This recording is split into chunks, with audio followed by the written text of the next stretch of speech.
Hey up, still working with one light here. It's been 3 years since I started this channel, more or less depending on how soon I get this edited and released, and I figured I should probably actually do something for that. Well, actually I thought I should do something for the 2-year anniversary and then realised the channel started in 2021, not 2022. Regardless, let's celebrate this channel I only occasionally upload to by reviewing the same figure I launched the channel with. Well, a new version of the same figure. This is Transformers the Movie Retro Hound. Now, I'm going to avoid saying the same things I said before, but also I'm not going back to check what I said. That said, it's probably best I mostly focus on the things that make this lad different to the original toy, and what that has meant to me. If you haven't seen this version before though, here's the lowdown. Over the last year or so, Hasbro has had this little line running officially branded as Transformers Retro, although the boxes just say Transformers a Movie on them. This line is essentially G1 figures given an anime colours repaint. This sort of thing has been done before in Takara's releases, but I don't think they've ever gone as far as this.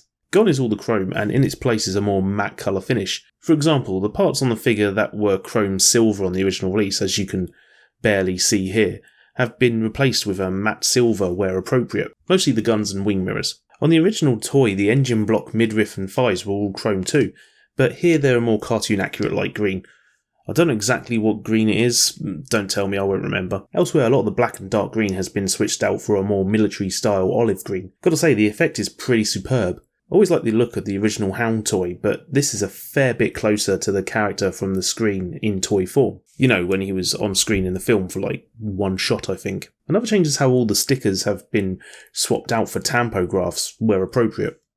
They look nice. From what I understand, the original mould was redone or repaired at some point for the 2004 reissue, but if there's any changes to the actual moulding, I can't see them. As an aside, I recently got the early 2000s Takara release of Stepper, and comparing him to my G1 Jazz from the same time, I have to ask, why does Stepper have a fixed face but Jazz looks like he's 14 pints deep in spoons being escorted out of the toilets by the bouncers? Man, I've got to stop writing run-on sentences. They came out at the same time. It's my flexo bit there. I've got G1 Stepper. It's not Ricochet, it's Stepper. Anyway, Hound's new look feels real refreshing to me. More so, I'd say, than the much lauded pink Hot Rod. My G1 Hot Rod was another of them early 2000 reissues, so I've managed to keep it in pretty decent condition. So when I got the new version, there wasn't so much of that difference in feel. With Hound though, I've only ever had this knackered original up until now, and he only got more knackered over the years. He was already worn when I got him, so I've never had any experience with a mint one. The feel of this new lad is, as a result of, being new, a revelation. The joints are tight, his body doesn't wobble all over the place when I pick him up. I have all the accessories now. With my original I had the gun and lost that years ago. Here I have his gun, his shoulder cannon, the other gun, gas can and spare tyre for vehicle mode. I even have a sprue for missiles that I won't be cutting off because the missile launcher has had its spring removed. What a weird thing to do. I know we don't do spring firing things now, but to give us the missiles just feels like they're mocking us. I suppose it's there if you want the loaded launcher look for display. I probably would have preferred a launcher with a moulded in rocket really. Before we transform him, let's do something I don't do often and look at the box. Quite nice, isn't it? Never not going to be a fan of that orange and pink Transformers logo. Bit weird that the image of Hound is more of an evergreen design than one based on the toy. They did the same with Hot Rod's packaging. Feels a bit out of place. Assuming this is art for the more cartoon colours Hound toy that seems to be on the way in a multi-pack soon, I think I would have preferred an animation model looking one really. Would have fit the theme more than the G1 toy art. Also, what happened to this line? It seems like they released a handful of characters for it and have now pivoted to a more G1 looking packaging for the 40th anniversary. I guess that makes sense, but those releases are still doing the cartoon colours thing. This is all nitpicking though. The boxes look nice and the instructions are a sort of recreation of the original ones. I don't have Hound's original, but here are the Hot Rod ones. I think that's fun. Right, let's transform our little green man.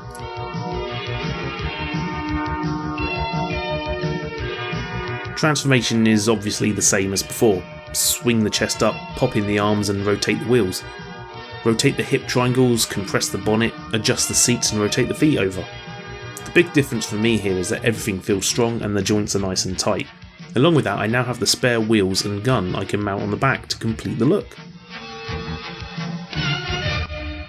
Now isn't that a good little Jeep? The first thing that struck me when I got this was how well it all holds together. You forget that these vehicle modes are meant to hold themselves in place when you've only had this floppy thing in your hands for the last 30 years. And he holds in place with pretty much no tabs to clip parts together. I imagine that over time these joints will get loose, but hopefully adult me is a little more careful with this figure than I was with the original. As a car he rolls, as I hear rolling things should, and he does have some lovely rubber tyres on pinned wheels. It does make me wonder why they still make sure the G1 reissues have the rubber tyres and other embellishments all the time, but it's such a rarity on the mainline Generations figures. Some collectors are a bit paranoid about rubber wheels though, so I'm sure I'm in the minority in wondering this. The olive greens really shine in this mode, with that lighter green almost entirely disappearing, with the exception of the engine block. Some people don't like the matte grey of the weapons, but I think they look fine here. No worries of the chrome rubbing off with handling. They could have done a darker grey maybe, but they're aiming for animation accuracy, and this is animation accurate. The tyre and the gas can on the back are a nice touch. It's a bit of a pain having to remove the tyre and gun when you want to transform him into a robot. I imagine if it was a modern toy they'd integrate into robot mode somewhere as accessories, but that wasn't the standard back then. The gas canister can actually stay where it is for transformation. I tend to just rotate it and leave it where it is. So yeah, Transformers Retro Hound. What a treat. After having this for a few months, I'd say if you ever had a figure from childhood that's really taken a pounding, then I highly recommend picking up a reissue. Not as a replacement, but as a chance to re-experience them like they were new. Sure, some reissues aren't perfect. Do your research. I recommend Tonkanator, by the way. Real good fun. But in this instance, it's a real treat. Do wish we'd get reissues of some of the later G1 figures though, because a lot of my collection comes from that era and I'd love to have ones in better condition. I'm sure they'd be a risky thing to sell though. Apparently the Beast Wars reissues haven't done amazing. With all that said though, I can't afford the originals, Hasbro, help me out here. I want an Overlord. And that's been it for my review of this repaint of G1 Hound. Thank you for doing a watch. Feel free to do a like, comment and subscribe. And I'll try to make another review in less than 3 months. Catch you later.